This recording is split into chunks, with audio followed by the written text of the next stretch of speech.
हमरा हिसाब से 2,16,30,000 सरकारी खाता में चल गई। चल गए? ओ बाबा, हमके कोनो टैक्स वैक्स नहीं देवे के? हाँ। अरे राजा बाबू, नियम कानून सबके माने के पड़ेला। एक बात और, जब तक मैं बनूंगा करोड़पति के TDS सर्टिफिकेट और आपके पैन कार्ड जब तक हमरा बैंक में जमा ना हुई तब तक हम पैसा इशू ना कर सकिला। यार राजा, यहाँ तक खड़े खड़े 2,16,30,000 का चूना लाग गई भाई। चले यहाँ से जल्दी चला, न तो सरकार और ही कोनो नियम कानून लगा दी और हमनी के हाथ में एक को अधेला ना बाची। अरे हाँ यार, हाँ, ये कौन नियम है? पैसा हमारा और ले ली सरकार। हाँ, ये चेकबुक दाई हमारा। चुरकी मूछ, वाह बेटा, मूछ मुड़ा के बाबूजी का मार देला। सरादो कर लिया बड़ा की बाकी बा ना भैया, चोरी चुपके बैंक आयल बड़ा। चला, तुहार स्वागत करे खातिर बाबूजी बाहरे खड़े बानी। बाबूजी, अरे तू कहाँ जाता रहा ना? चला भैया, चला भाई। अरे ये मोचिया, चुरकिया रे। माई देवर जी बम्बैया हो गए नहीं। अरे वो मोचिया चुरकिया में उलझल चुप बानी। रहा तू लोग, पहले ही बतावा तोहर मोबाइल कहाँ बा? मोबाइल तो वही गिलास में गिर गई जे गिलास में हम पियत रहनी। कहाँ पियत रही? बाबूजी, अब ठंडा ठंडा पूरा बात बोलन कर। अच्छा चुप, पहले ही बतावा तू लोग के 4 दिन से कहाँ रहले और क्या करत रहले? हम बम्बई में बाबूजी। बाबूजी, वो जौन करोड़पति वाला रहे कुल ना, अब वो जबरी रोक लेने पार्टी। चुप, ये बतावा तू लोग के बैंक में सीधे का करे गई रहला? अरे माई, वो देखे गई रहनी है कि खतवा में पैसा आई लेकिन ना। बाकी 2,16,30,000 के चूना लग गई। पता ना सरकार काट लेलस कोने टैक्स में। लेकिन बाबूजी, मैनेजर जी बतावत रहे एगो और लफड़ा बा। वो का बेटा? जब ले TDS सर्टिफिकेट ना मिली और उकारे पैन कार्ड जो लेना बनी तब ले 1 रुपया ना उतरी। चुप रहा, पैन कार्ड हम बनवा देता नहीं, ठीक? अरे पैन कार्ड तो तू बनवा देबा, लेकिन माई वो TDS सर्टिफिकेटवा तो मुंबई न मिली, तो TDS सर्टिफिकेटवा हमनी के मुंबई से लेके आवत है। भाई, अब कहीं बम्बई में जाके तोरा जरूरत नहीं के, अभी हुए रहे के बाद तोरा। मुंबई गए लेके तो बड़ा जल्दी ख्याल पड़ गल तोरा के। बाकी एगो बात बताओ हमरा के, जौना लड़की का गोड़ घर में पड़ला से तोर सूतल किस्मत जाग गई और जगरा पूर्ण प्रताप से ते करोड़पति बन गईले, ओकरा ऊपर का बीता था ये तोरा के ख्याल नहीं के परत? हैं? कबो नजर उठा के देखला ओकरा के? हैं? अरे इहो कुल हमही के बतावे के परी। गोबर भरल है दिमाग में तोरा। जो भीतर जो। अरे भाभी, अरे सुना हमार बात सुना। बतावे के बा कुसुम के बतावा।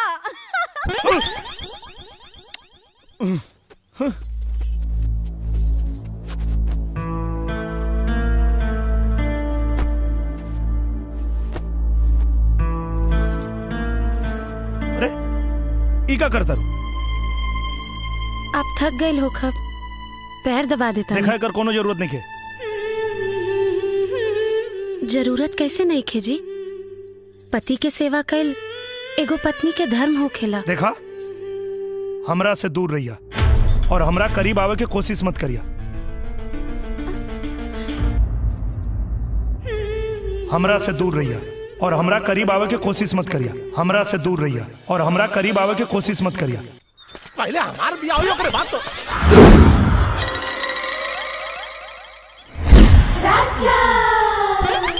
सात करोड़। रुक,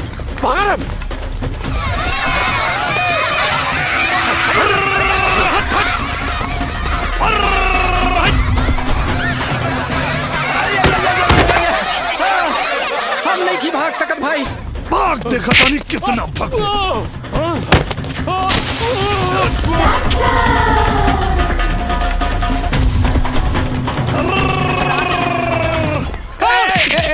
सुना सुना सुना सुना, अरे डबड़ू, ये कुत्ते के जैसे हापत कहाँ भागल जात मारा? डॉक्टर कहना कि भागना से सेहत ठीक रहे। अरे राजा, ये का बात बा भाई? ये ले भाग रहल बा, तू ले भाग रहल बारे। रोज योगा करी ले ना भाऊजी। हाँ, मिठाई इनके खियावे के रहला करोड़पति के तो खाते नहीं खा। अच्छा अच्छा, अरे तेरे भागे का कौन बात बा? अरे चल ला ला आवा खा ला।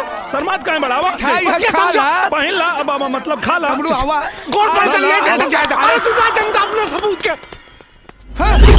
आवता आवता।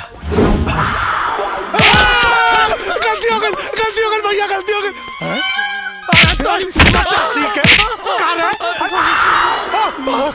ये राजा जल्दी आवा, हमें डमरुआ के पकड़ के रखनी है।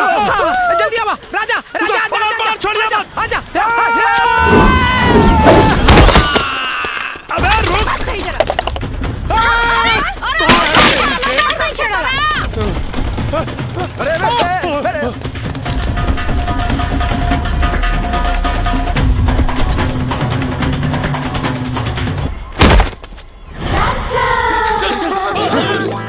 कारे कहाँ छुपल बकान पड़ा? एकरा के ना मालूम ना हमरा के।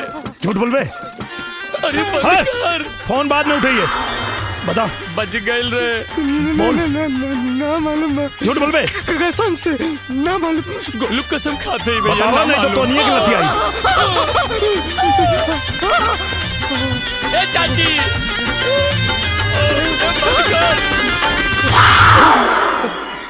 मैं नागिन नागिन। बेवफा से प्यार हो गया।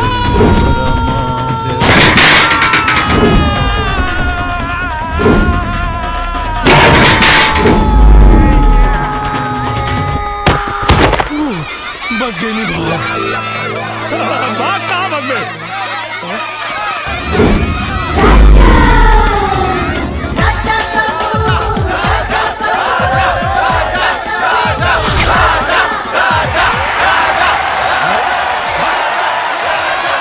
भाग भाग भाग।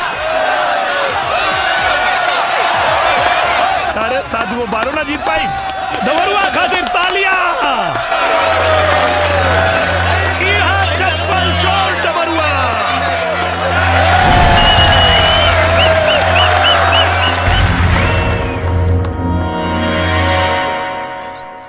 कुसुम, देवर जी तुझसे कुछ काला हनका? ये बात के तो दुख बा दीदी, वो हमसे कुछ कहबे ना करेले। अच्छा अब समझ में आई, पागल कहीं का।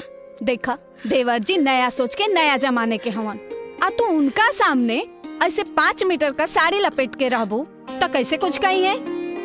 तो के उनका सामने अपन जलवा तो देखा वहीं के पड़ी। हाँ समझ लू, हाँ समझ लू कहा। अबे गोदना, आज डाली के बहुत याद आवता यार। अबे धीरा बोला, अगर कहीं बाबूजी के बात के भनक लग गई तो तहार खटिया खड़ी अब बिस्तर गोल हो जाई। अबे चुप कर, जब बोली तब कुछ उल्टे बोली।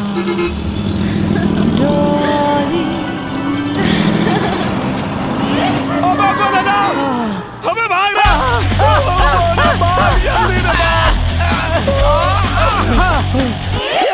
लेकिन हमने भागत काहे बानी?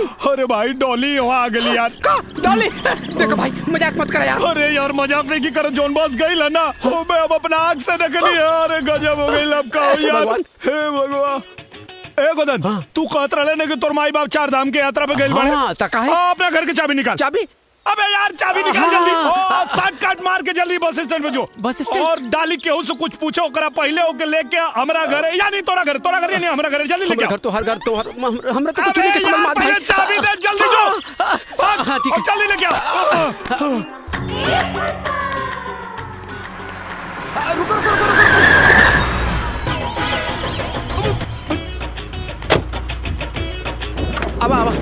आवा जल्दी आवा।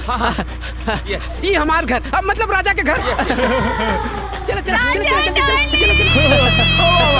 दरवाजा बंद कर दे भैया। आओ लो। क्या जी, तुम तो अपने वाइफ को भूल ही गए हो। जीजू पहले दिया आशा, बाद में दिया झांसा।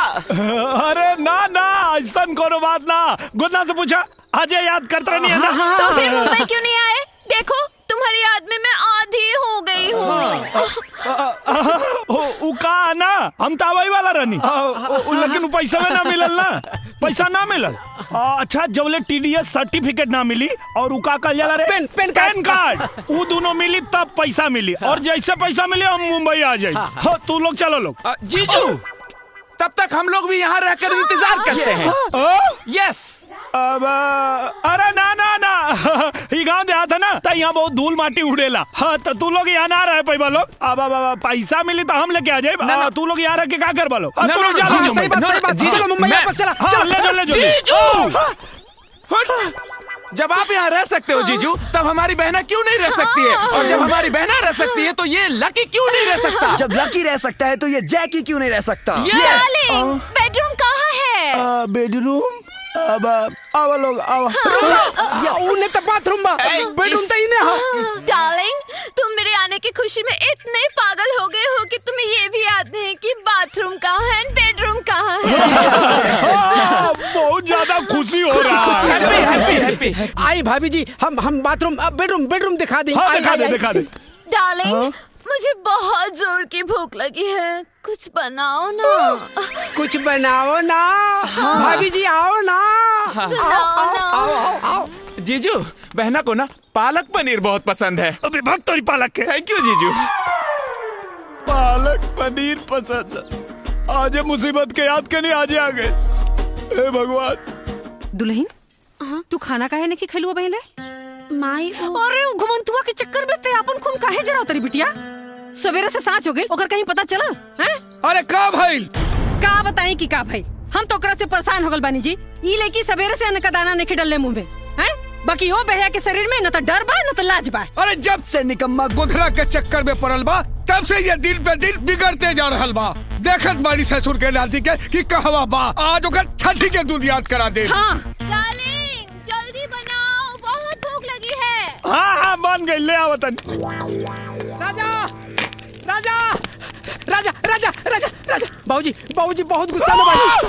का बाबूजी रे? यहाँ अवतरण तू जल्दी भाग, ना तो सब पोल खुल जाए। अरे वहाँ कहाँ जाता? बाबूजी होने से अवतरण तू ना जा। ए भाई सब संभाल लिए। हाँ हम संभाल ले। अरे बाप रे। हे भगवान, ये दोस्ती के चक्कर में वो का करत पड़ी। चलो तरकारी बना दी।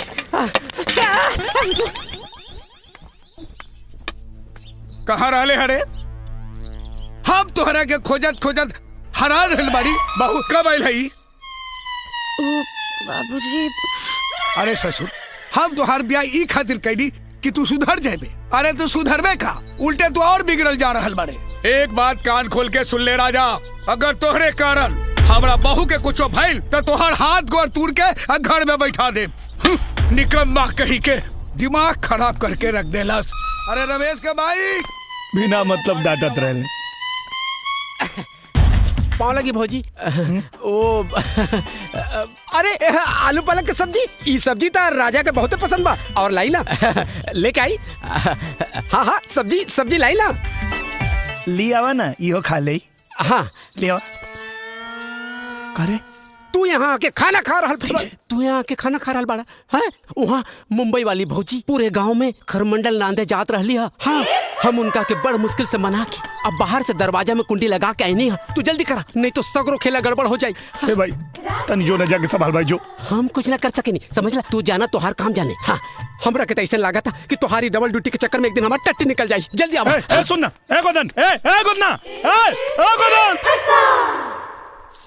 अब अभी ना खैले ही चल गिल देखा।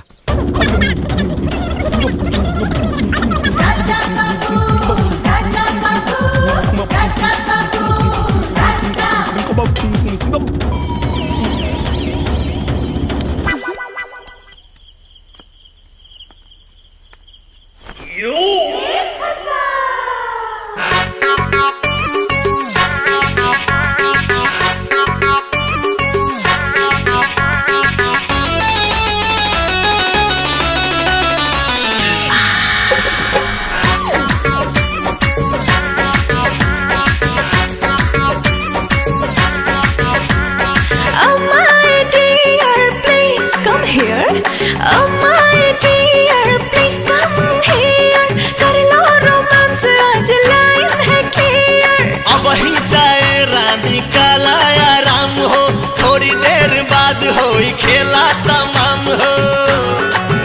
देखो बॉडी से बॉडी के मिल हो गए। खेल हो गई, कवन खेल हो गई। डबल ड्यूटी वाला खेली कैसे खेल, दादा रे माथा फेल हो गई। लागे जाता में पिसा जाई बकेल, दादा रे माथा फेल हो गई। आज हमारे राजा लड़ाला नजर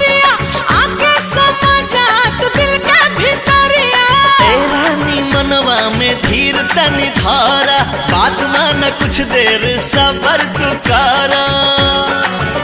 अरे दहिया से दहिया के मेल हो गइल, खेल हो गइल कवन खेल हो गइल, डबल ड्यूटी वाला खेली कैसे खेल, दादा रे माथा फेल हो गइल, लागे जाता में पीसा जाई बकेल, दादा रे माथा फेल हो गइल।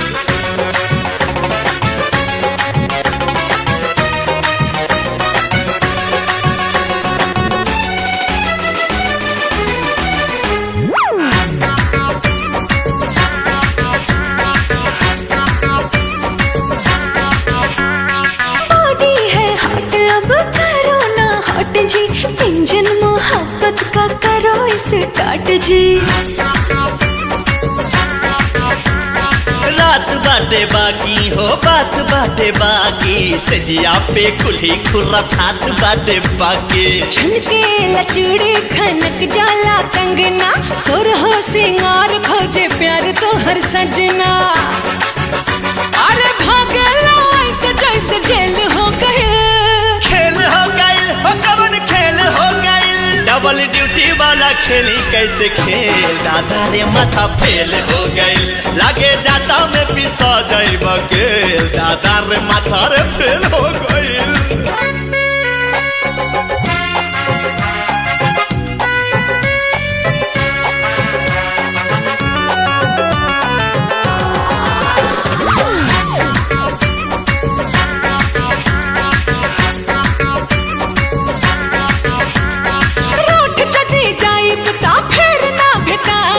कितनो बोलई बाना कहिया में आइब, हारू सबूत बहिया में तान ले हब तो होके, किस लेके कोरवा में बांध ले हब तो होके। ना जाने कैसा तू है हस्बैंड, बाहों में आ जाओ कर दो ट्रेंड,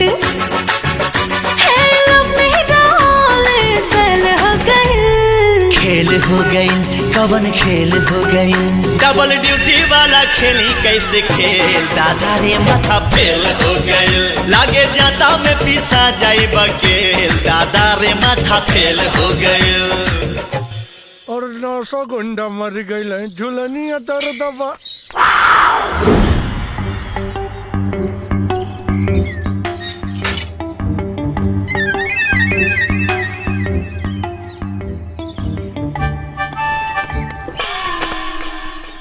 गोदना के घर से रजवा चोरी छुपे काहे जाता?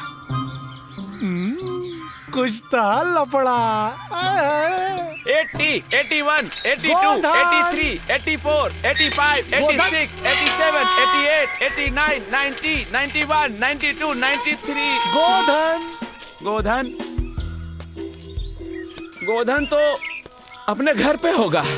तो ठीक है, लेकिन तू लोग के बड़ा सुक्का पंखी लगा। I am lucky and he is my friend Jackie. Yes. गोधन? अरे गोधन अपने घर पे होगा, बताया ना। अरे पर ये गोधन का ही घर है। अरे क्या हुआ भैया? अरे ये क्या?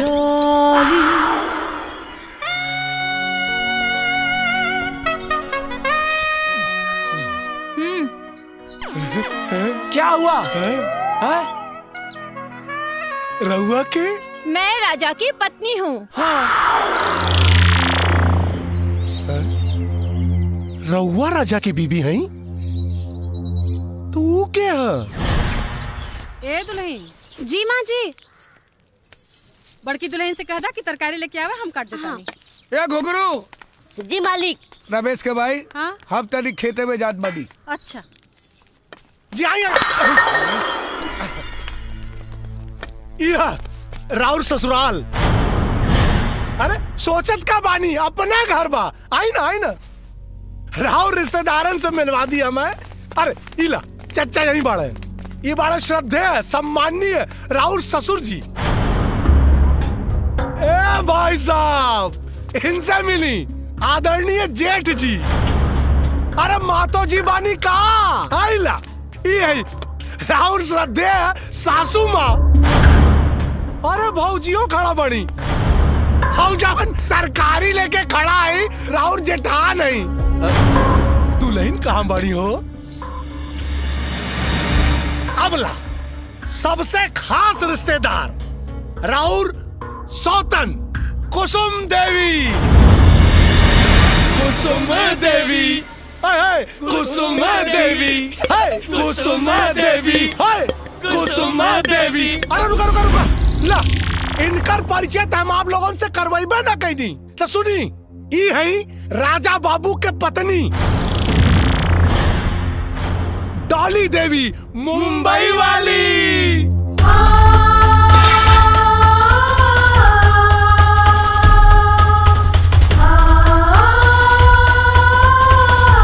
ए चचा, अरे राजा बाबू कहाँ बड़े हो?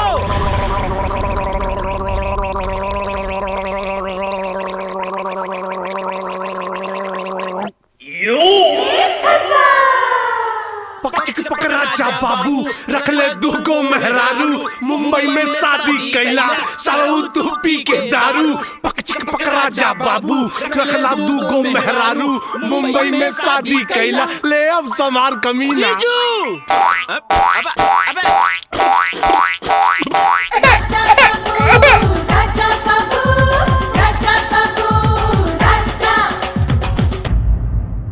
सरपंच जी, ई राजा जात बिरादरी गांव समाज के मुंह पे कालिक पोत के ऐसा घिनौना काम कैले बा कि शर्म के मारे शर्मिंदा हो जाए। सबसे पहले ई गांव के भोली भाली लड़की कुसुम से ब्याह कैलस, ओकरे साथ जिए मरे के कसम खैलस, हर सुख दुख में ओकर साथ देवे का वादा कैलस। और ओकरे बाद यहाँ देखी, इस शहर के भोली भाली लड़की के फसौलस, झूठा प्यार के झांसा देके अपना हवस के शिकार बनौलस। ई वासना का पुजारी है राजा। एक सिर्फ एक का काम है, भोली भाली लेकिन के अपना प्यार के जाल में फंसा के उनका जिंदगी बर्बाद कइल। अरे ई राजा इस समाज के नाम पे कलंक है। ऐसा व्यभिचारी और दुराचारी समाज खातिर घातक होने, एकरा चलते सरपंच जी हमरे जैसन सीधा साधा नौजवान का भविष्य खतरे में बा। आप लोगन से विनती बा महाराज कि ये राजा के सिर्फ जात बिरादरी से ना, गांव समाज से मुंह करिया कह कहकर निकाल दे जाओ। ये सब झूठ है, ये सब झूठ है सरपंच जी। ये हमारा बेटा के फंसावे के साजिश है। दीनदयाल जी, पंचायत के काम में दखल अंदाजी मत करी। का सही हो का गलत हो, एकर फैसला पंचायत करी। डॉली, तोहार राजा से का संबंध हो? राजा मेरी बहना का पति है। तू चुप रहा। ये पंचायत हो, सवाल जकरा से कइल जाला जवाब भी वह देला। डॉली, जवाब द। मैं राजा की पत्नी हूँ। एकर का सबूत हो कि तू राजा के पत्नी हो? चेक लगी। ये है सबूत।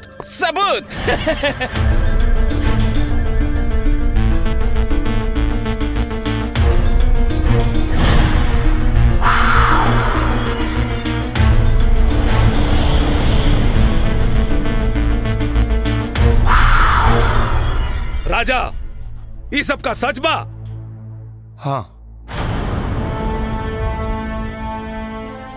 डाली हमार पत्नी बड़ी। तो फिर ही के बा? इनका से हमार बिया भइल बा, लेकिन हमरा मर्जी के खिलाफ भइल बा। हम इनका के कबो अपन पत्नी नहीं मन ले, और ना ही कबो अपना पत्नी के दर्जा दिले बानी। हम अपने पत्नी के दर्जा सिर्फ डाली के दिले बानी। कुसुम, अब तोहार का कहना हो? ई सच बात बा सरपंच जी। ई आज ले हमरा के अपन पत्नी न मन ले, लेकिन हमरा मन मंदिर में पति के रूप में यह समाइल बाणे। यही से जो ना चीज में इनकर खुशी बा, वही चीज में हमरो खुशी भी बा।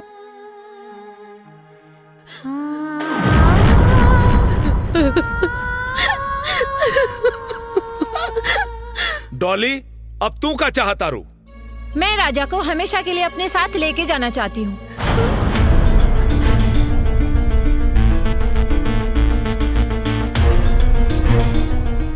दोनों पक्षों के बात सुनला के बाद पंचायत ए फैसला पर पहुंचल बा कि दीनदयाल के छोटका बेटा राजा दूगो शादी के अपराध कैले बा।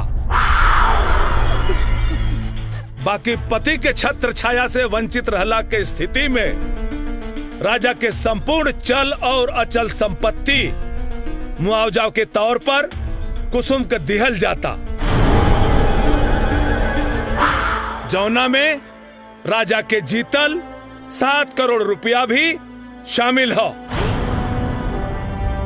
चूंकि राजा व डॉली साथ साथ पति पत्नी के रूप में रहल चाहता रे,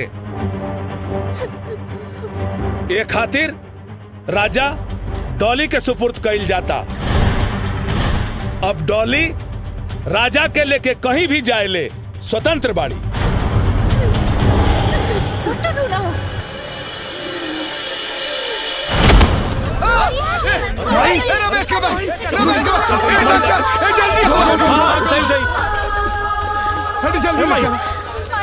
रघुआ लोग रुकी।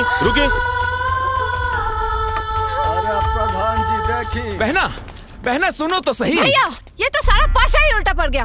सारी दौलत ले गई वो देहाती कुसुम और मेरे हिस्से में आया मिट्टी का ढेर जाहिल गंवार राजा। अब उसका क्या मैं अचार डालूं? बहना राजा साहिल गंवार जरूर है पर वो मिट्टी का ढेर नहीं है। अरे वो तो हमारे लिए बेरर चेक है बहना, बेरर चेक। एक बार अकाउंट में अमाउंट शिफ्ट होने की देरी है, फिर देखना उसे हाथों हाथ में जाकर कैश कर लूंगा। नहीं भैया मैं अभी जा रही हूँ और कह रही हूँ कि कुसुम को राजा दे दो और मुझे पैसे। बहना अरे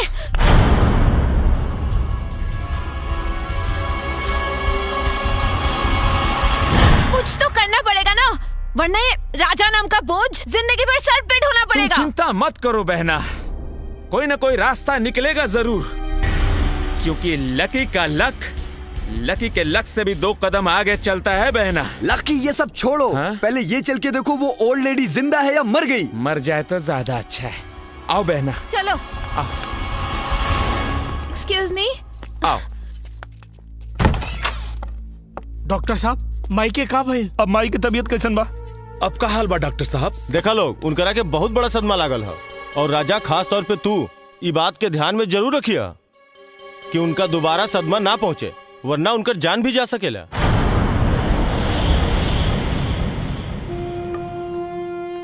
सरपंच जी हम पंचायत के फैसला के सम्मान करत बानी, बाकी हमरा पंच लोगन से एगो विनती बा, जबले राजा की माई पूरी तरह से ठीक ना हो जाए तबले राजा के रोक ली, न तो बेटा के दूर जाए के गम में उस सदमा बर्दाश्त न कर पाई और मर जाई।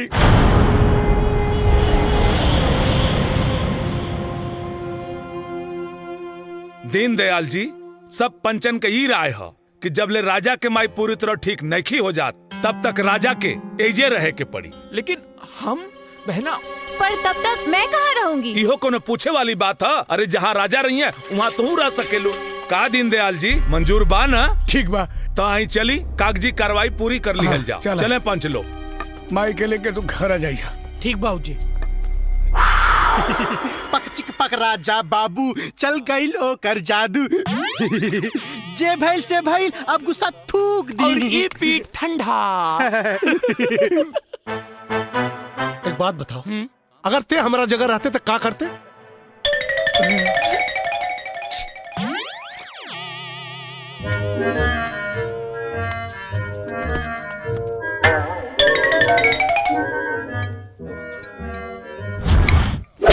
करती कगल। अरे कारे हमारे कपाल फोड़ देते कारे।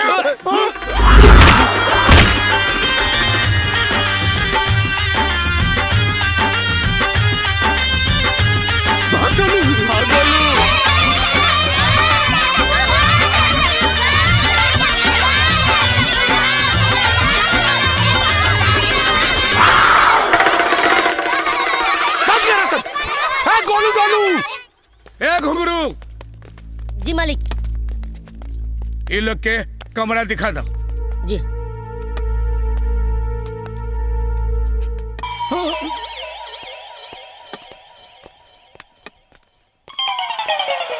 डॉली अबे सुना नहीं, मालिक ने कहा 2 कमरा दिखाने के लिए। हाँ कहले तो हूँ मैं। तो सोच क्या रहा है बे? मालिक करवा लो के वास्ते ये दोनों कमरा दिखाओ कहले। हाँ बाकी हम सोचता नहीं रवा लोग के वास्ते दोनों कमरा ठीक ना होई। अच्छा। और रवा लोग के तो बड़का बड़का होटल में रह करत हो ना। तो अगर हमको से बड़का वाला रूम दिखाई ता ब्रदर, नौकर तो मालिक से भी ज्यादा समझदार लगता है। हाँ यार, ए सुन, ऐसी कोई जगह है क्या यहाँ पे कहीं? ओकरो से ज्यादा बढ़िया। हाँ। चलो खाना भी हाथ से खा के जरूरत नहीं के। हाँ। देख जाए मुँहे में। और हाँ पानी भी हाथ से निकाल के पिए के जरूरत नहीं के, डायरेक्ट जाए मुँहे में। और इतने ना हवा मुँह खाती कहीं जाए के जरूरत नहीं के। उहे हगा उहे मुँहता। Latrine bathroom attach. अरे साहब मजा वाला बात अभी बताइबे ना कहीं नहीं। अरे वाह, बताओ बताओ। हाँ, खुद से रोल के नहा के ना पड़ी। फर्स्ट क्लास मसाज के साथ वहाँ नहा जाई। ऐसी जगह तो मुंबई में भी नहीं है। लेकिन वो जगह है किधर? है? ये जगह। यू रास्कल, तो कौड़ी का नौकर हमसे मजाक करता, मैं तुझे जान भैया, ये गांव के लोग कितने बदतमीज होते हैं। yes! चलो। हाय हो हमार लाल। तो के छोड़ के कहीं न जाए भाई, हम कहीं न जाए। बस तू जल्दी से ठीक हो जा, तू चिंता मत करा, हम कहीं न जाए। राजा भैया उजन सामान गोधन गड़े पड़ल बा, तो केवलो मंगवले हलो।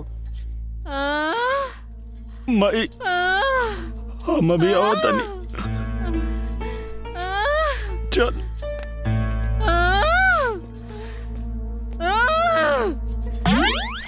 माई देखा लोगन, देखा नहीं ना वो चकचनहरी की एक बुलावा पर 2 मिलावट पहुंच गल। चुहाड़ कहीं के। अरे बिटिया बिटिया रुआ जिन। अरे तू का बचता रू, हम बीमार बनी। अरे ना रे पागल, हम एकदम ठीक बनी। देख हमरा के कुछ नहीं के भइल। जिन रुआ बिटिया ना रोए के, हमरा कुछ नहीं के भइल। उ का बचतिया उहे एगो नौटंकी बाज बिया। अब ओकर असली पाला पड़ल बा नौटंकी बाज से। देखे उ डाल डाल चली तो हम 5-5 चलम। देखिए हमरे बेटा की कैसे लेके जाले यहाँ से। तू तनको चिंता मत कर बिटिया। बिटिया जब वो यहाँ कुछ दिन रही ना हमार बेटा राजा, तो ओकरा खुदे समझ में आ जाए कि का सही है और का गलत। समझाई ना करा कीजिए। अरे तू चिंता जिल कर बेटी। हमरा राजा के हमली से उ छीन ना पाई। उ जो ना वक्त के इंतजार कर रहल बानी ना, उहे वक्त के इंतजार हमहू कर रहल बानी। इंतजार इंतजार आखिर कब तक? मैं इस घटिया कमरे में नहीं रह सकती। बहना, बहना, जब तक पैन कार्ड और टीडीएस सर्टिफिकेट नहीं आ जाता तब तक हमें यहीं रहना पड़ेगा बहना। अकाउंट में एक बार अमाउंट शिफ्ट हो जाए बहना, फिर देखना हम उनसे सौदा करेंगे और कहेंगे राजा बाबू लो और पैसे हमें दे दो। फिर देखना बहना जिंदगी भर ऐश करोगी बहना, ऐश ही ऐश। डोली खूब बल लगा के पड़ जा। हेलो जीजू। हेलो। ए घुघरू, एगो बोरा बिछा दा। बहू जी बाबूजी। ये कुकरन के भी खाना देना। जी। हेलो, आई एम नॉट कुकुर, I am lucky and he is Jackie. Yes. हमने क्या खास मेहमान के कुकुरे कहा जाला। Okay, Very then nice. I am lucky कुकुर, ही इज जैकी कुकुर। बैठ कुकुर। Okay thank you. ओके। हाँ, बहुत जोरों की भूख लगी है, जल्दी से मुझे खाना दो। हमने के यहाँ आदमी का खाना खैला के बाद औरत खाना खाली सब पहले ना। What rubbish! भूख किसी का इंतजार नहीं करती। ए लड़की, एक्सक्यूज मी, मैं लड़की नहीं आपकी बहू हूँ। जोर जबरदस्ती रिश्ता जोड़ने की कोशिश मत करा। हाँ। मेहमान बारू तब मेहमान बन के रह।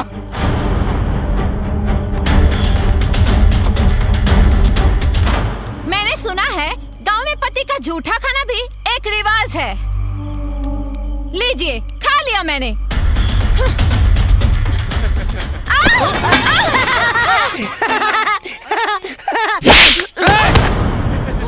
मेहमान बारू देख कर तभी ना कि तू जोर बदतमीजी करबू वहाँ बर्दाश्त कर ले। ए बहू। जी बाबूजी। कल से ये लोग के खाना ना बनी। ये लोग अपन खाना खुद बनाई और खुद खाई और साथ में ई होकलिए के साथ खाई। कम बाकी की। हाँ हाँ बना लेंगे। हाँ। जैकी चलो कल से अपना हाथ जगन्नाथ।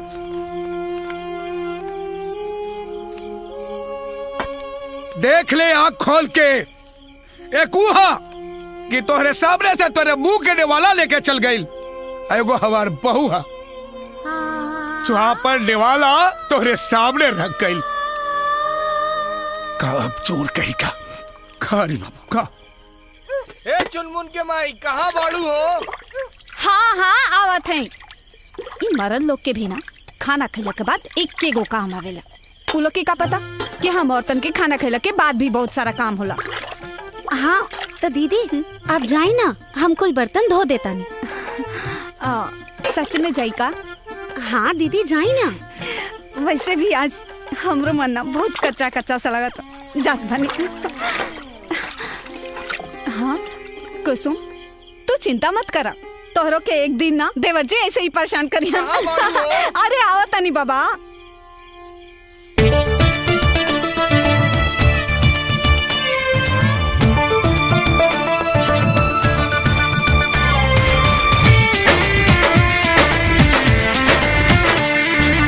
सबके हु खा के सुत गइल वैसा जानवा, छोड़ न कलाई ढोले बेहदा बरा तनावा। ए सबके हु खा के सुत गइल वैसा जानवा, छोड़ न कलाई ढोले बेहदा बरा तनावा। प्यार कर खातिर पूरा रात बाटे बाकी। बतावा गोरी, बतावा गोरी कबले रजाई में सता की। बतावा गोरी कबले रजाई में सता की। अरे खुबुड़ खुबुड़ करबू जाग नहीं है काकी। अरे खुबुड़ खुबुड़ करबू।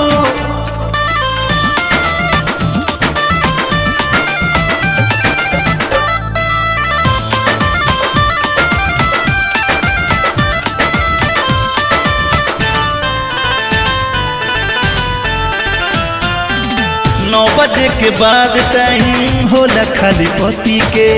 छोड़ा कुली काम आजा बिना दिया बत्ती के।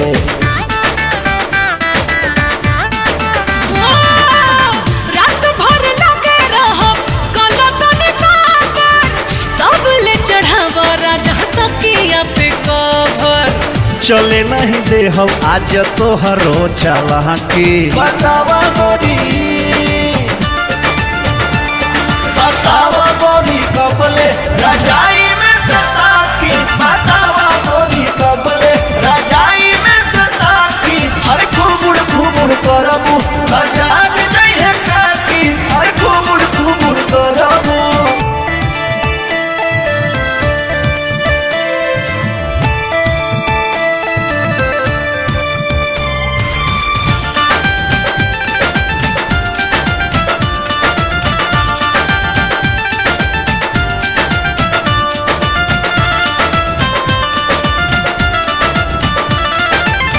छोड़ा कुली काम रानी रहो हमरे पास हो। ताहरा से दूरी नहीं होता बर्दाश्त हो।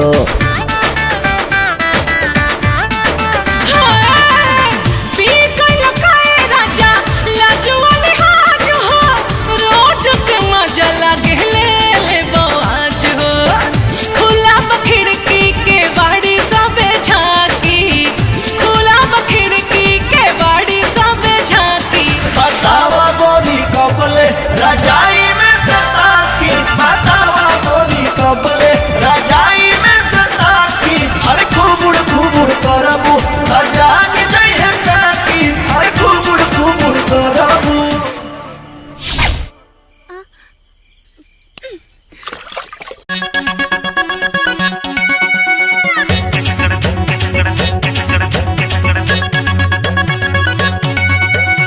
दादा ई देखा नहीं की चाची थे। अरे बुढ़वा देखी का। राजा राजा आगे नहीं बाबूजी। का बन बाबूजी? ईसा कहाँ रे?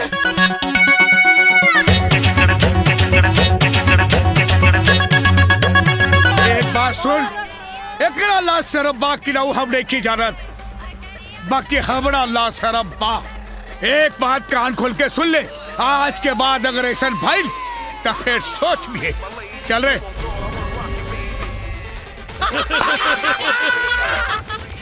डली डली इस सब का हो रहल बा? दिखता नहीं है क्या? एक्सरसाइज कर रही हूँ। अरे तो ये छतवा पे जगह मिलला और कहीं ना जगह रहला। क्यों? यहाँ पे क्या बुराई है? बुराई यहाँ ना तोरे छोट छोट कपड़ा में बा। देखा कैसे लोग आँख फाड़ फाड़ के देखा था। गाँव में शहर ना। अब सब लोग देख रहे हैं तो इसमें मैं क्या कर सकती हूँ?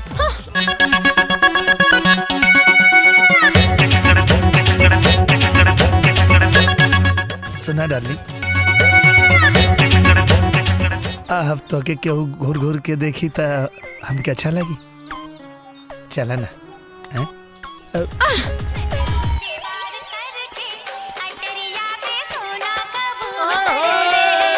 अरे कनवा इतना लात खैले लेकिन सुधर लेना। अरे हमरा के छोड़, जबन तू मेहरारू के चक्कर में तू पिसाता रहे ना, आपन सोच। राजा। हाँ माई, तो के तो देख ले एक दिन। अरे पहले ओकरा के देख, ओकरा के। मैं ही जीतूंगी। डॉली। हाय जीजू। हाँ। जोकर। यप। खाना बनावला सब सामान लेकर रख दल बनी, जाके खाना बना ला लोगन। भैया जाओ। मुझे खाना कहाँ बनाने आता बहना? जैकी। मुझे भी नहीं आता लकी। अब राजा, तुम्हें तो बहुत अच्छा खाना बनाना आता है। हाँ? जाओ ना प्लीज। हाँ ठीक बा ना। हाँ हम बना देता नहीं। खेला लो।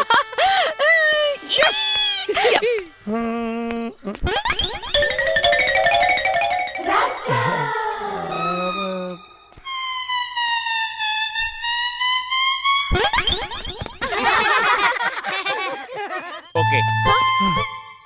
क्या हो गया?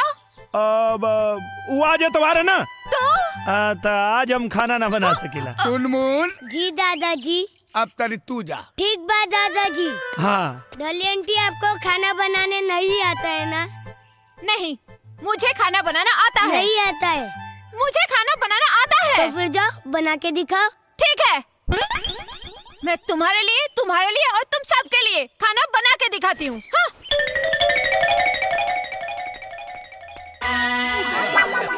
घुघरू। हाँ मालिक। खाना डॉली।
देखा तू लोग। डॉली। अरे चुनमुन, अब तोरे खातिर चॉकलेट लेवे चलब। डॉली।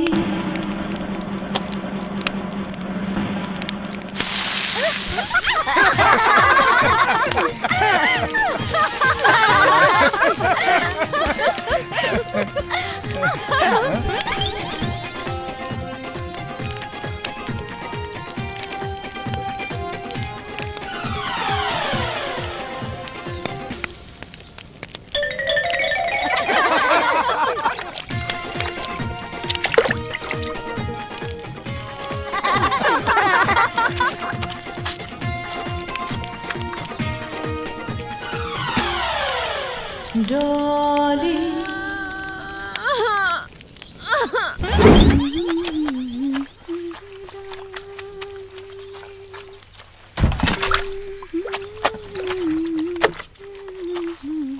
छी, हाउ डर्टी!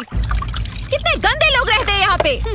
हाँ, कुछ गंदा लोग घर में आ गइल बड़ा, ऐसे घर अपवित्र हो गइल बा। तई भइला की गोबर से लिप पोत के पवित्र कर लिहल जा। हाँ दीदी, और ई गोबर तो दवाई के भी काम करेला ना। एकर महक से दिमाग के गंदा कीड़ा कुल मर जाला। कितनी घटिया सोच है तुम लोगों की। जानवर का लैट्रिन लेके हाथ से फैला के पूरा गंदा कर रहे हो घर। तुमसे तो बात करने में भी घिन आ रही है, जाहिल कहीं की। बड़ी आई बताने वाली। जा जल्दी से जा। अब तुमके तो हम बतावतानी कि गोबर का चीज होखेला। चुनमुन, जल्दी आवा।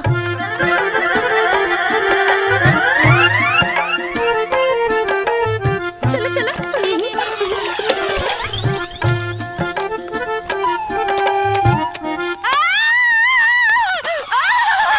मुझे खुजली हो रही है, मैं क्या करूं? पानी। अरे बहना, क्या हुआ बहना? मुझे खुजली, पुलिस बुलाओ, पुलिस बुलाओ। मैं क्या करूं? कॉल नहीं लग रहा। एम्बुलेंस मंगाओ। और क्या हुआ बहना? अरे फायर ब्रिगेड को फोन लगाओ यार। तुम्हें मजाक सूझ रहा है। अरे यार, एक खुजली तक गोबर लगावला से जाई ना। हाँ दीदी, लेकिन ई गोबर के छुई है कहाँ? गोबर तो जानवर के लैट्रिन होला, गंदा होखेला ना। अरे यार, बहना, नो, बहना नो, बहना, नो बहना, पॉटी बहना, पॉटी, जानवर का टट्टी बहना, पॉटी बहना, टट्टी, I mean, जानवर का टट्टी बहना, नो, क्या करूं मैं, बहना, चुप, अबे चुप, अरे, बहना, नो, don't do this बहना, अरे, अबे हट में, अबे, बहना, बहना, ये रोक लो बहना, सब ठीक है बहना?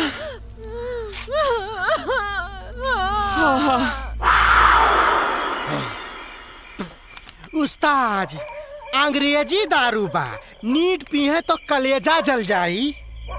अरे कलेजा तक कब से जरत है गोलुआ। ये कलेजा तो तब ठंडा हुई जब वो रजवा के मुंह पे कालिक पुताई। ये कौन बड़ा मुश्किल काम बा। एक आइडिया आ गइल। अगर गड्ढा खन के पानी डाल के ओमे करिखा मिलाई के अगर तू रजवा को में ढकेल दा तो मुँह का पूरा शरीर ही करिया हो जाए। का गोलू? हाँ डोलू। उस्ताद जी। अरे कौन मनोज गाड़ी में तोनी के अपन चेला बनौनी रे। मूर्ख, अबे करिखा का बात ना करतानी, हम बेइज्जती का बात करतानी। और ओकर बेइज्जती तो तब हुई जब बात ओकरा इज्जत पे आई। और ओकर इज्जत है शहर वाली।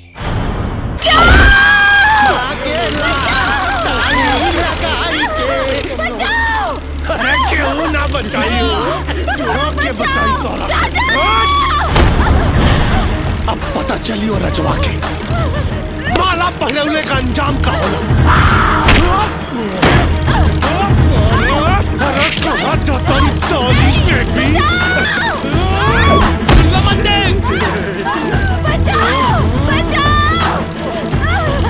गोलुआ, इस सहरिया वाले का खियावा न रे। मालूम नहीं के हम पता करो रे।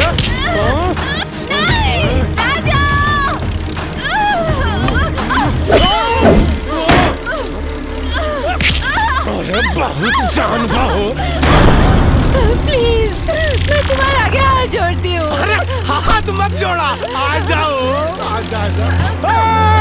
अरे तू तक कहाँ बालू हो? अब तो पूरी रास लीला बाकी हो। राजा!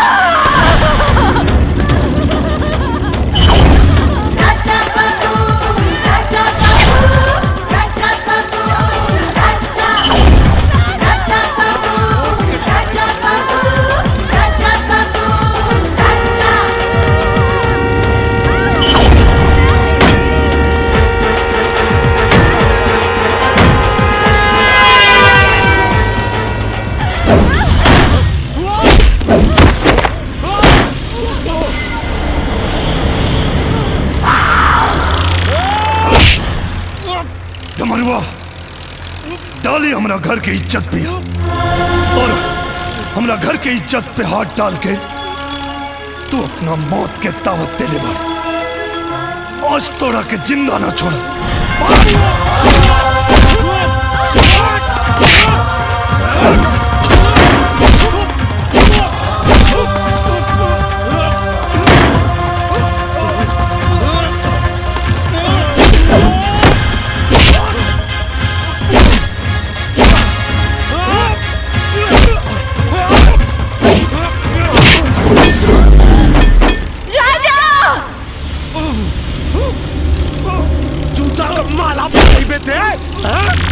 तो शहर वाली का मजा हमले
पता ना दीदी काहे बहुत उल्टी होता। मन तो नहीं पितराई लागत। हाँ माई कुछ कुछ वैसे नहीं लागता। कुसुम खटाई खाए का मन तो नहीं ना करा। हाँ दीदी खटाई खाए के तो बहुते मन करता। और केने बने जी और सुरत नहीं अरे वो दादा बने वाली बारी जी। मेरा मतलब के दादी बने वाला बारू। ए जी सुनी रवाना बड़का बाबू। अरे ऐसा कैसे? अरे तुम तो बड़की माई बनिए जाइबू। का भाई तो ना छोट भैया आवेला बा। बधाई हो कुसुम बधाई हो तू ना माई बने वाला। अरे दौड़े के ना कुसुम। भेल बेटी अरे संभल के समझावे के भगवान। बधाई हो देवर जी रवा बाप बने वाला बानी। बधाई हो छोटकी मालकिन। अरे वो छोटकी माई बने वाला बानी। भाग यहाँ से झूठ बोला तुम सो। अरे सुना हम बताओ तो। अरे सुना हमार बात सुना।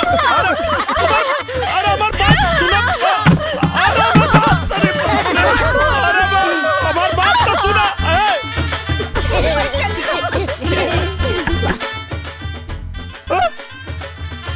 ऐसे कैसे माई बन गए? रमेश जी बाबूजी। एने आवा खेत पर मजदूर आवे वाला बा जाके सारा गेहूं कटवा लिया। बाबूजी हमरा के कृषि विभाग के ऑफिस जाए के बा। रहुआ एक काम करी घुंघरुआ के भेज दी। अरे घुंघरुआ बाजार गइल बा तो रहुआ चल जाई। अरे हमरा घुटना में इतना दर्द हो रहल बा हम कैसे चल जाई? तब के जाई बाबूजी? अब हम कह जानी के जाई? बाबूजी हम चल जाए का? ठीक बा अगर तोरा जाए के मन बता तू जा सकेला। ठीक बा जाता नहीं। सुना पूरा खेत कटवा के आई हा एने ओने घूमे मत चल जाई हा। हम चाहता नहीं कृषि विभाग।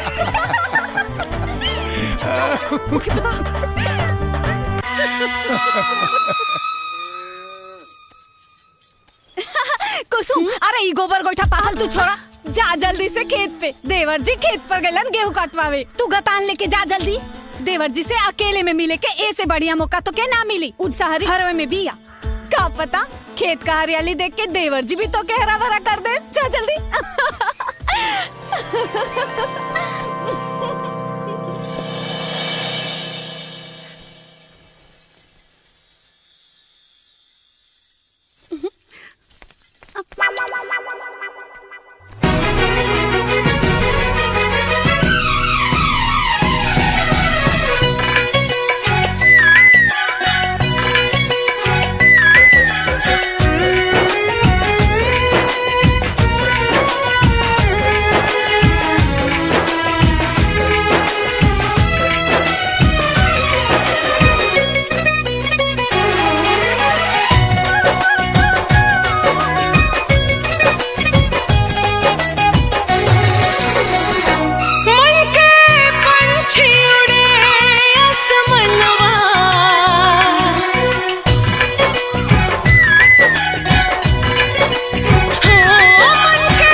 राखब तो के दिल में बसाइब हम। हाय मीठी मीठी बतिया प्यार के छतिया से लगब दिलदार के हो पूरा होई जई है मोरा और मनवा पूरा होई जई है मोरा और मनवा कि बोले जिया पिया पिया हो मन के पंछी उड़े आसमानवा कि बोले जिया पिया पिया हो।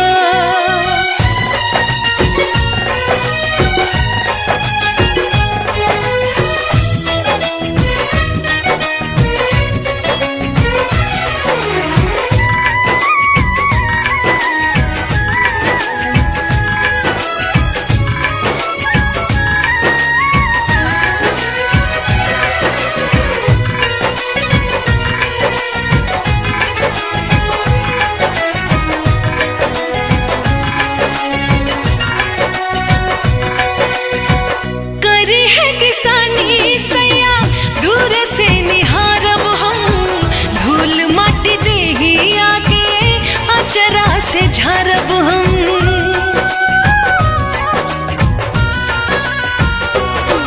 हाँ जिंदगी में तोहरा से दूर कब जाइब ना क्रिया खियाला कौनो वादा भुलाइब ना। सुख दुख बांटब हम साथ में रही हाथ सजन के हाथ में हो दुगो दिलवा के होई हो मिलनवा दुगो दिलवा के होई हो मिलनवा कि बोले जिया पिया पिया हो मन के पंछी उड़े आसमानवा कि बोले जिया पिया पिया हो मन के पंछी उड़े आसमानवा कि बोले जिया पिया पिया हो।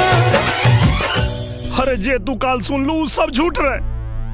अच्छा ये बतावा जब आज तक हम कुसुम के छुअबे न कईनी तो वो माई कैसे बन जाई?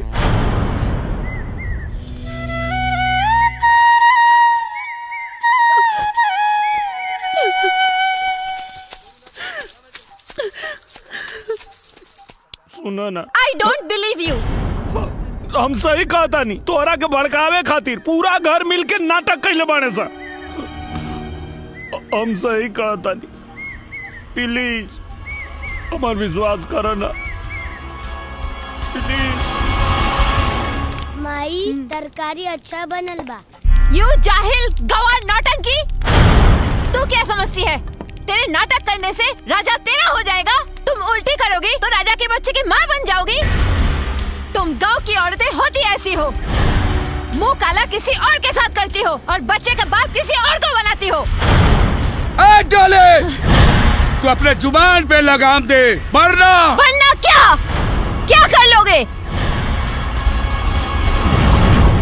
अरे देखड़ा वहाँ का करता रे? अरे जौना कोक से हम तोरा के जन्म देली, इस सारी बिगड़े वही कोक के गाड़ी देतिया।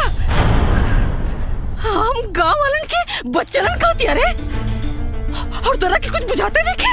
चुपचाप खड़ा बड़े, पगला गल बड़े का रे? डाली अपन कहल वापस ला और माई से माफी मांगा। माफी माई फुट। हाँ।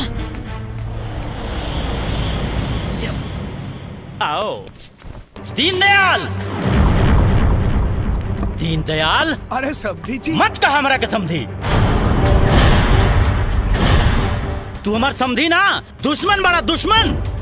तू और तोहर बेटा हमरा बेटी के जिंदगी बर्बाद कर रहल बड़ा लोग। लेकिन याद रखा, हम तू लोगन के बर्बाद कर दे,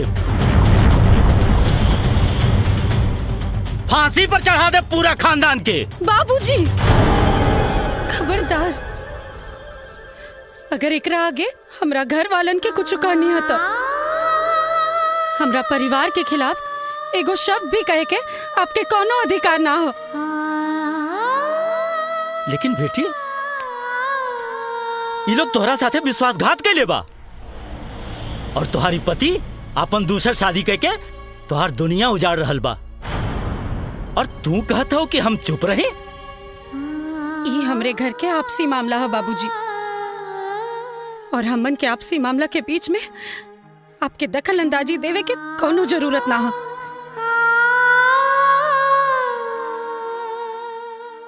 बाकी कुसुम बेटी, हम कोनो गैर ना, तो हर बाबूजी हैं।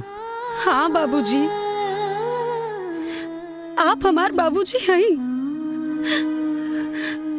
लेकिन जे दिन आप हमार कन्यादान कर देनी, वही दिन से हम ही घर के बहू हो गए नी बाबूजी।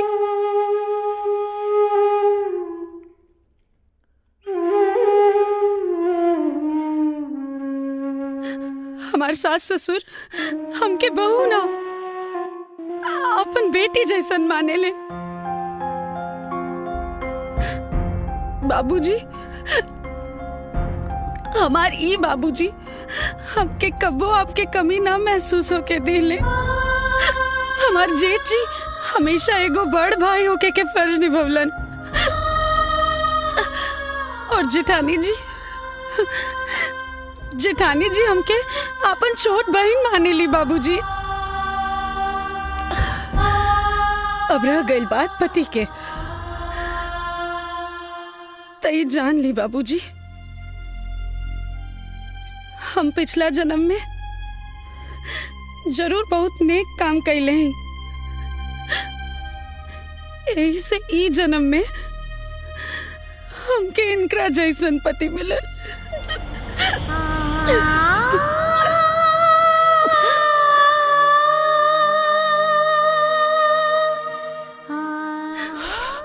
वाह बेटी वाह,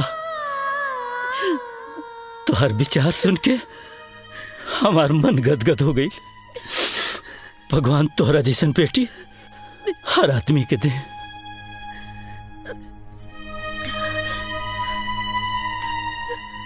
भगवान तोहरा के खुश रखे, सदा सुहागिन रखे, सदा सुहागिन रखे।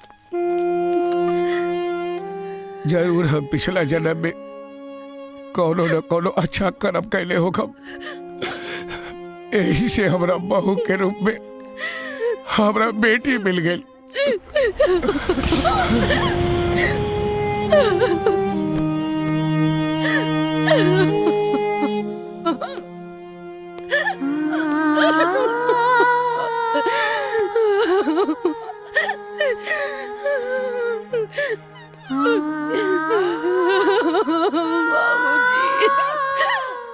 कुसुम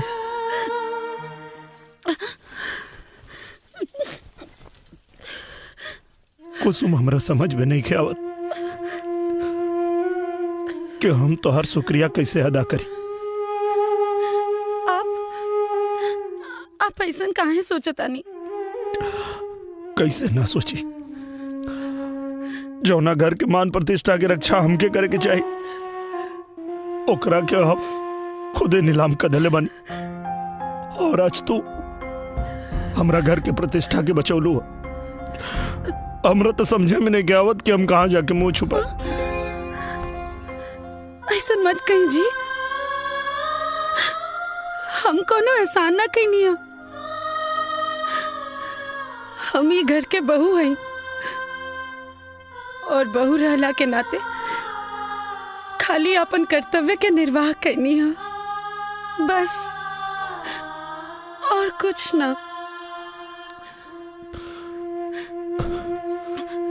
काश हम अपने कर्तव्य के निर्वाह कर पाती।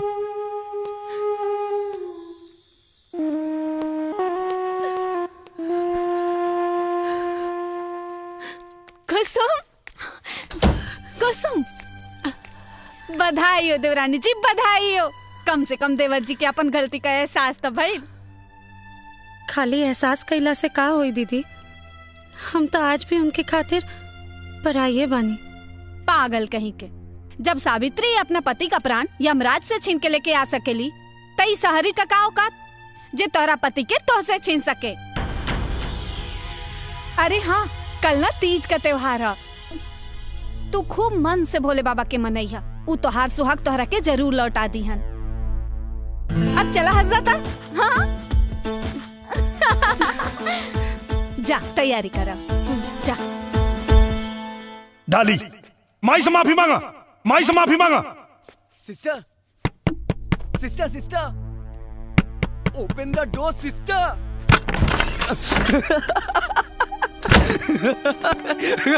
क्यों हंस रहे हो? अरे तुम सुनोगी तो तुम भी हंसोगी। क्यों, ऐसा क्या हो गया? अरे राजा को तुमसे छीनने के लिए वो लोग प्लानिंग कर रहे हैं, वेरी स्ट्रॉन्ग प्लानिंग। इन बेवकूफों को ये भी नहीं मालूम कि तुमको राजा नहीं सिर्फ मनी चाहिए, मन।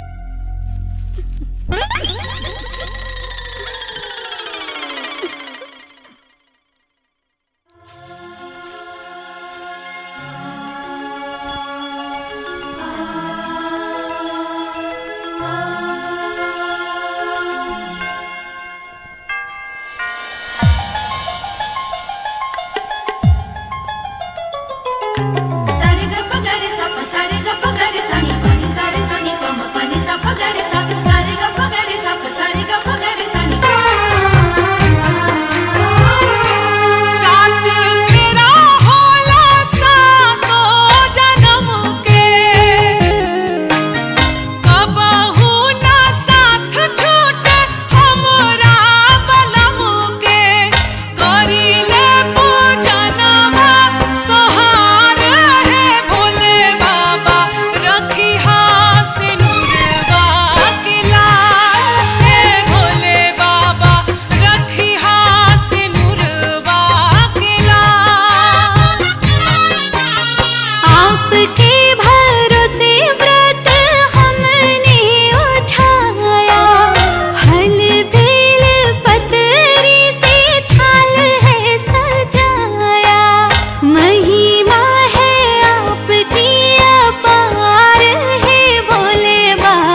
शिव शंकर जय जय है जगदीश, हम तुम्हारे उपकार न भूली सदा नवाई शीश।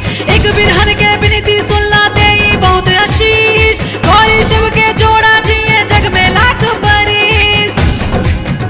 ए सुहागिन के माथवा पर हाथ धर दा, भोला तीज के बरतिया सफल कर दा।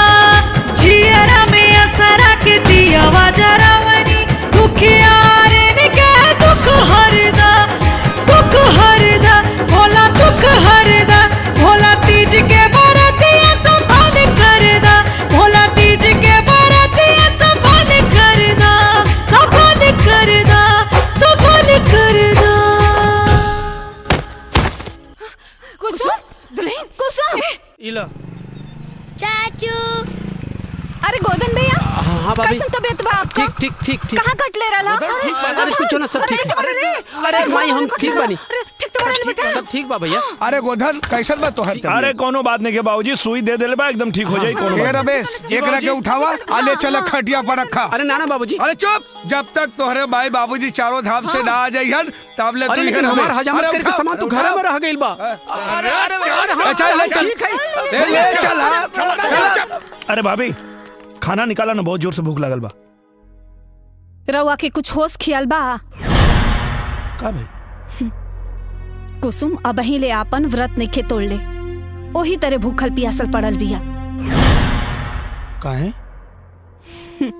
जैसे कि रवा के कुछ पते नहीं खे कि जबले एगो तीज का सुहागन अपन पति का आशीर्वाद ना ले ले तबले व्रत ना तोड़े ले। लेकिन रवा के का फर्क पड़े वाला बा? वो खाओ पियो चाहे ना खाओ पियो, जिए चाहे मर जाए, रवा के वो देवता माने ले। लेकिन रवा देवता ना, पत्थर है पत्थर।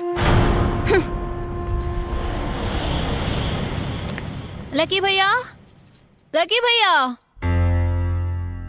अरे आप आ गए? आप जल्दी अंदर आइए ना, मुझे आपको कुछ दिखाना है, प्लीज जल्दी आइए।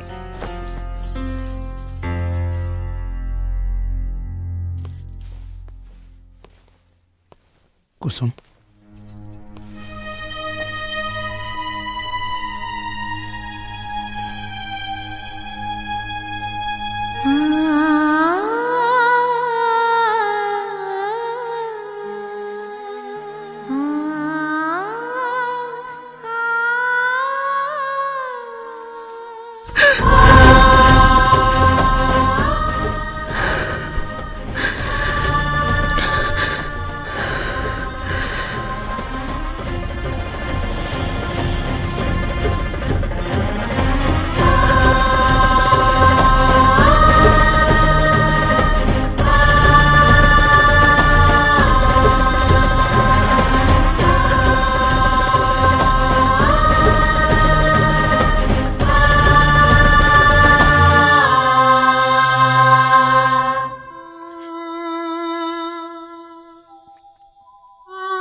राजा, कहाँ हैं आप? ये सब का ड्रामा होता? हाँ का? जब पंचायत में एक बार फैसला हो गई तई खाना पीना छोड़ के का साबित कर चाहता रू? ये सब खाना पीना छोड़ला से कुछ होके वाला नहीं खे। अब चल जो, खाए के बाद तो खो, नहीं तो मत खो।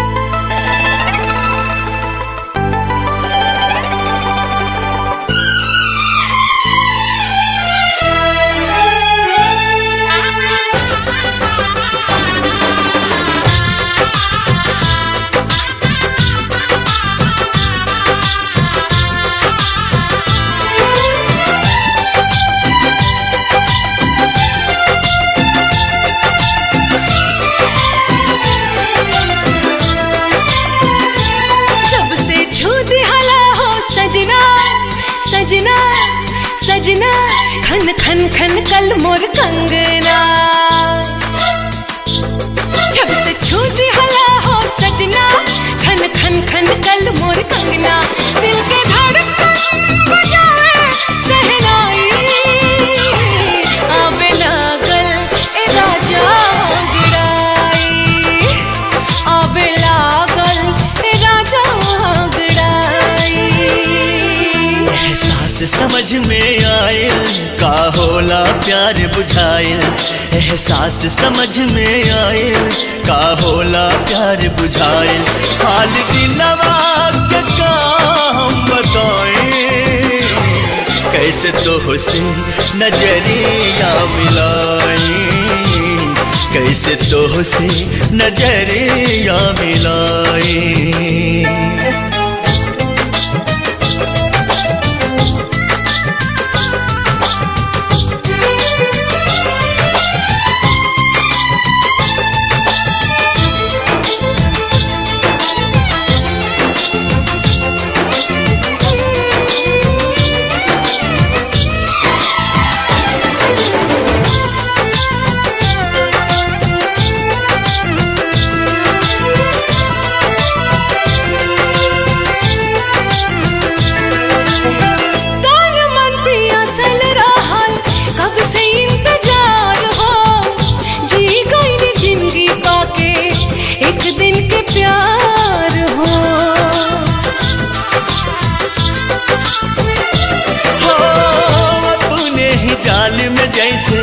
फसल बा पहलिया बुझे नहीं पावे केहू नियति के खेलिया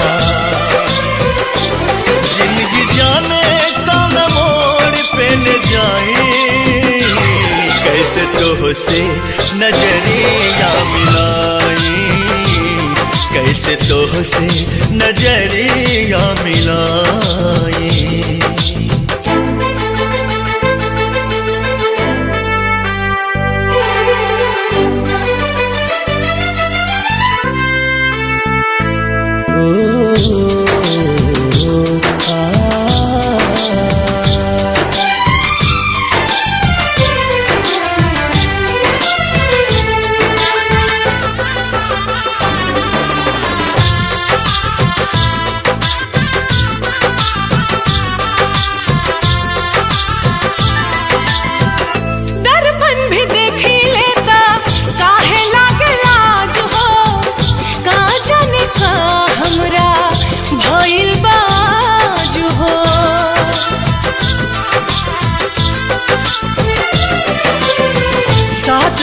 सातों वचन सगरो भुलैनी पति के धर्म का होला वो ना निभैनी हम तो जन्म जन्म कहो के पाई आवे लागल ए राजा अंगड़ाई हो आवे लागल ए राजा अंगड़ाई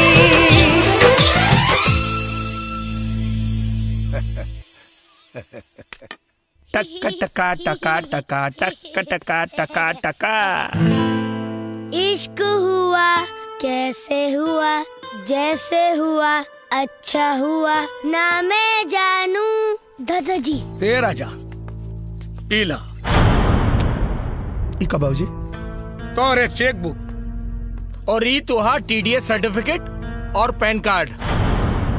अब खरा खरा मुंह का देखत वाला जा बैंक से सारा पैसा निकाल के लिया हुआ आज सीधे बहू के हाथ में दे दा। और हाँ ओकरा बात तू कहीं चल कौनो बात का चिंता नहीं की। और हाँ हमरा कहे से तू इतना दिन रुक गईला ओकरे खातिर धन्यवाद बाबूजी। वैसे भी देवर जी रउआ के तो हीरोइन जैसन बेहरारू चाहत रहल ना देखी भगवान राउत सुन लेलन और रउआ के तो हीरोइन दे देलन। हाँ बेटा हम हो एकदम ठीक बानी डॉक्टर कहना है कि कोनो दिक्कत ना है हैं? अब तू बेफिक्र होके जा सकेला।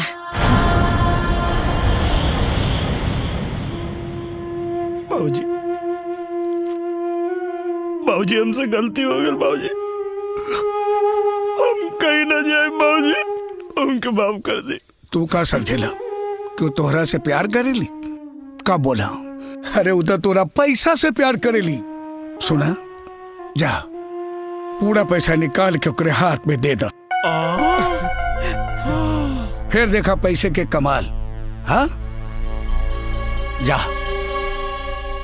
हाँ बाबूजी। जैकी यस चलो। जिसका मुझे था इंतजार जिसका जिसके लिए दिल था बेकरार, वो घड़ी आएगी आएगी बहना, झटका राजा को दे जाना है, पैसा लेके यहाँ से निकल जाना है। खुशखबरी है बहना, राजा को कुसुम से प्यार हो गया है।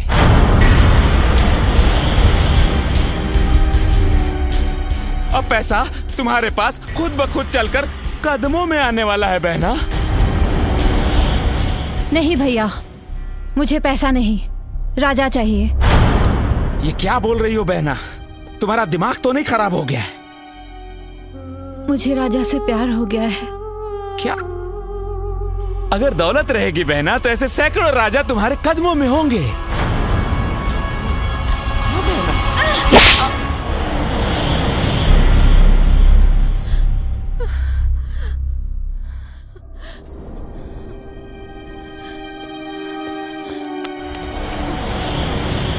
क्या?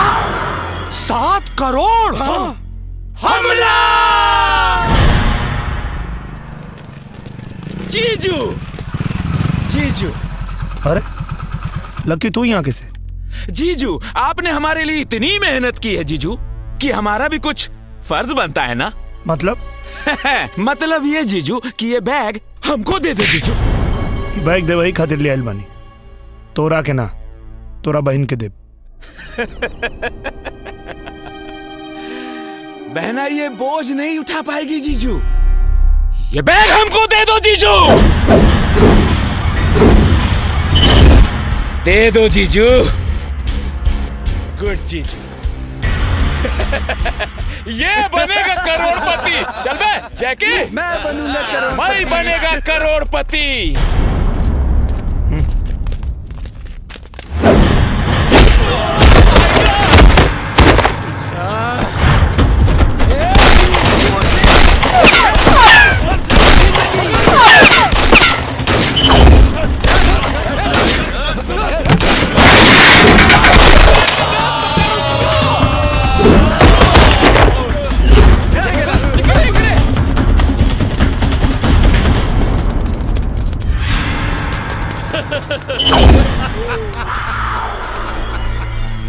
कहाँ भैया कहाँ? अरे इतना भारी बोझ लेके कहाँ भागत आ रहा है? डोलू गोलू, अरे राजा बाबू का तनी बोझ हल्का करा सन रे। जा साथी हाथ बढ़ाना, एक अकेला थक जाएगा, मिलकर बोझ उठाना। साथी पकड़ लेनी,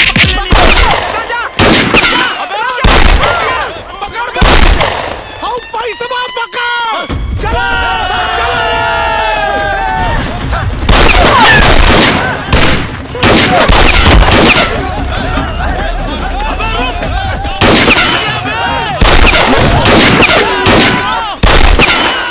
बच गए।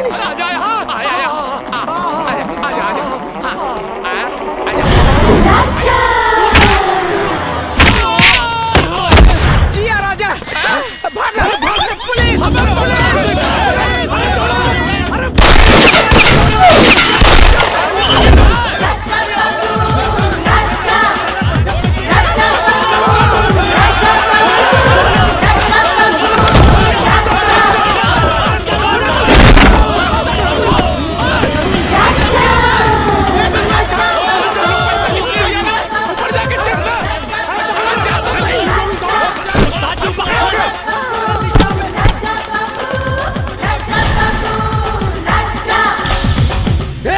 पकड़ो उसे।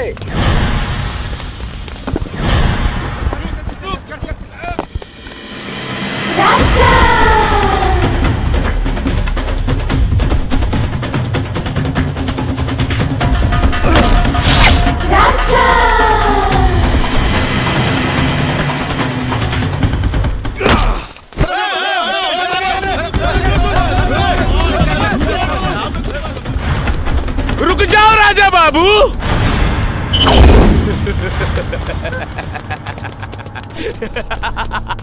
लकी का लक लकी से भी 2 कदम आगे चलता है राजा बाबू, समझे क्या? वो बैग हमको दे दो राजा बाबू, अभी प्यार से समझा रहे हैं। नहीं तो बहुत ही बुरा कर देंगे। गर्दन काटू क्या? अरे पगला गए बड़ा का करोड़ रुपया दी कुसुमिया खातिर। ये तो खुदा चाहता कि एकरा जिंदगी से दूर चल जाई। ना डमरू, पहले हम अंधा रहनी, असली हीरा हमारे घर में रहे और हम ये कागज के नोट के पीछे भागत रहनी। लेकिन अब हमारा आँख खुल गई बा। कुसुम के आगे ये रुपया के कोनो मोल नहीं के। लकी हमारा धर्मपत्नी के छोड़ दे। ले भाई। हाँ राजा बाबू, हाँ आ जाओ आ जाओ। हाँ दे दो राजा बाबू, हमको दे दो। हाँ हमको दे दो राजा बाबू।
माई हम ठीक बनी। राजा ये बैग ओकरा के दे दा जे एकर मालकिन हा।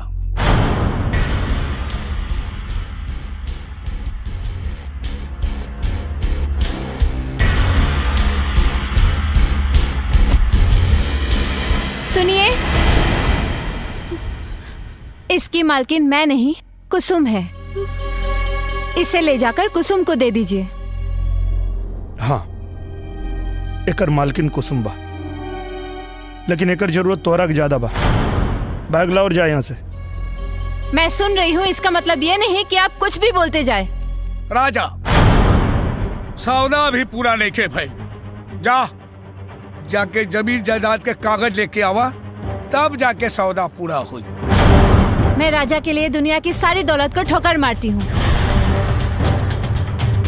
मुझे सिर्फ और सिर्फ राजा चाहिए। चलिए राजा। हम तोरा साथे ना जाए। क्यों? काहे से कि अब हम कुसुम से प्यार करी ले। रंग बदलने में तो आपने गिरगिट को भी मात दे दी। कल तक तो आप मुझसे प्यार करते थे और आज आपको कुसुम से प्यार हो गया है। तब कहाँ गया था ये प्यार, जब भरी पंचायत में आपने मुझे अपने पत्नी होने का दर्जा दिया था। आप चुप क्यों हो गए? जवाब दीजिए। अभी सरपंच जी भी यही मौजूद है। कह दीजिए कि आप इनके फैसले को नहीं मानते हैं। राजा, पंचायत के फैसला तो के माने के पड़ी। सरपंच जी, सरपंच जी, सरपंच जी, सरपंच जी, सरपंच जी, दया करी सरपंच जी, दया करी। हमारे बेटा के बच जाई थी, नहीं तो हमारे बेरारू मर जाई। सरपंच जी, हमरा राजा के हमरा से दूर मत करी। दीनदयाल जी, हम मजबूर बानी। पंचायत के फैसला अटल बा। राजा, काल सुबह तो के डॉली के संगे जाए के पड़ी, वरना अंजाम बुरा हो। चला पंच लोग।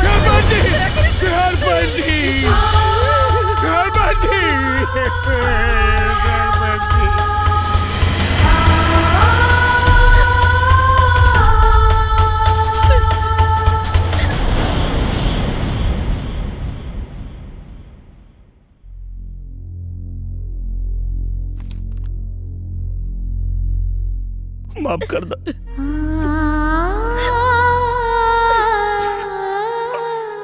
बहुत मजबूर बानी हम। भौजी मत लेके जाए भौजी, राजा के हमने से दूर मत लेके जाए भौजी, हम तो हर पाँव पर ताली भौजी।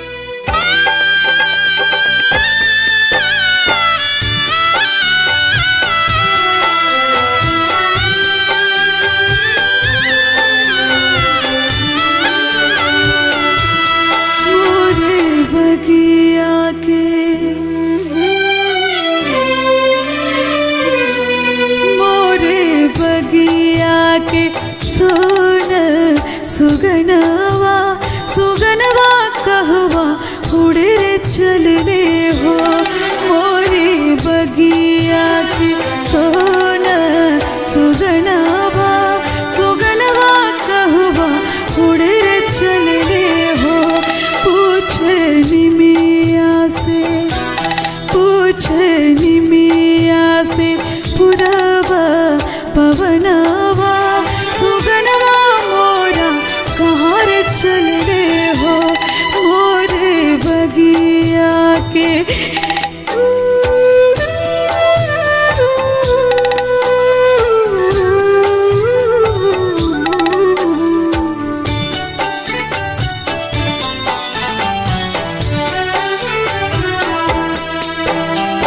बाबूजी दुआरे रोवे मैया आंगनवा बचवा पुकारे सुआडा।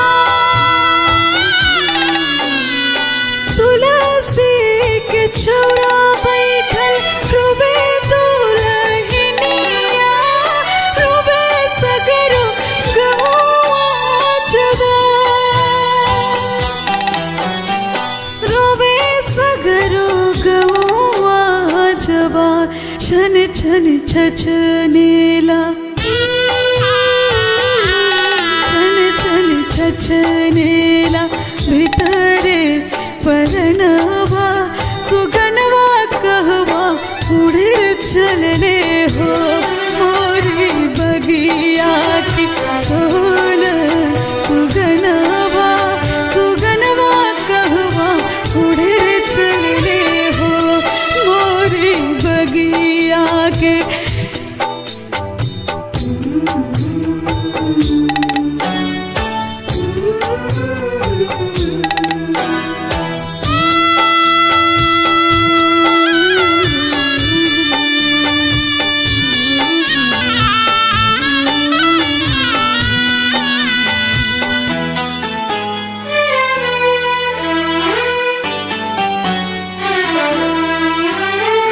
काठ के कर जावा बनौले सवरिया काहे चले हमारा से दूर। तेरे लेहले मुहावा छुड़ाए लेहले हटावा कइनी हम कौन हो कसूर।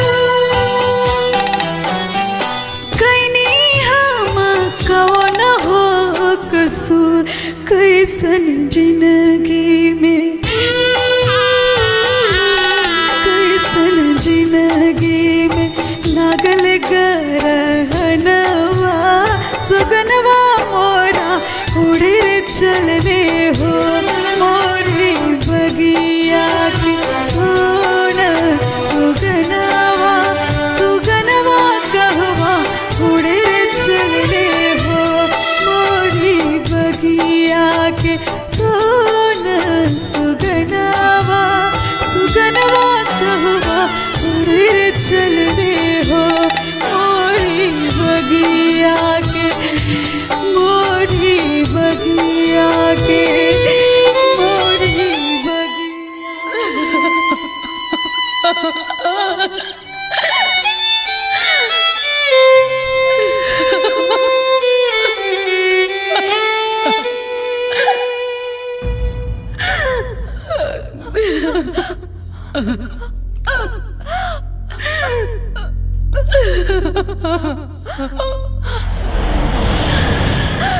उठो बहन, मत रो। तुम्हें रोने की कोई जरूरत नहीं। ये सच है कि मैं यहाँ पैसों के लिए आई थी, लेकिन यहाँ पर आने के बाद मुझे पता चला कि प्यार क्या होता है, रिश्ते क्या होते हैं। मैं राजा से सच्चा प्यार करने लगी हूँ और अपने प्यार में स्वार्थी होके एक परिवार से उनके बेटे को छीनने जा रही थी। एक पत्नी से उसके पति को छीनने जा रही थी। राजा, मैं आपके शरीर को ले जाके क्या करती? आप आत्मा और दिल से तो कुसुम के हो चुके हैं। मैं आप सबके गुनहगार हूँ, मुझे माफ कर दीजिए, मुझे माफ कर दीजिए, मुझे माफ कर दीजिए।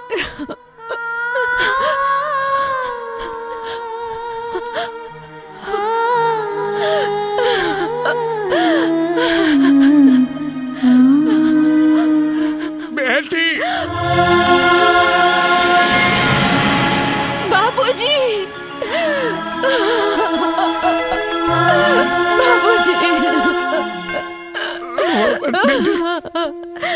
नहीं बाबूजी, आज मुझे जी भर के रो लेने दीजिए।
सजना खन खन खन कल मोर कंगना,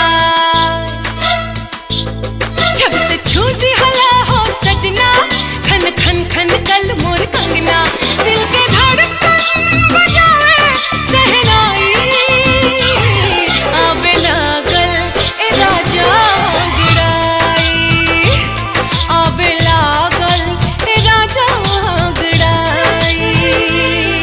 एहसास समझ में आए का होला प्यार बुझाए, एहसास समझ में आए का होला प्यार बुझाए। हाल दिलवा के का हम बताएं, कैसे तो हुस्न नजरिया मिलाए, कैसे तो हुस्न नजरिया मिलाए।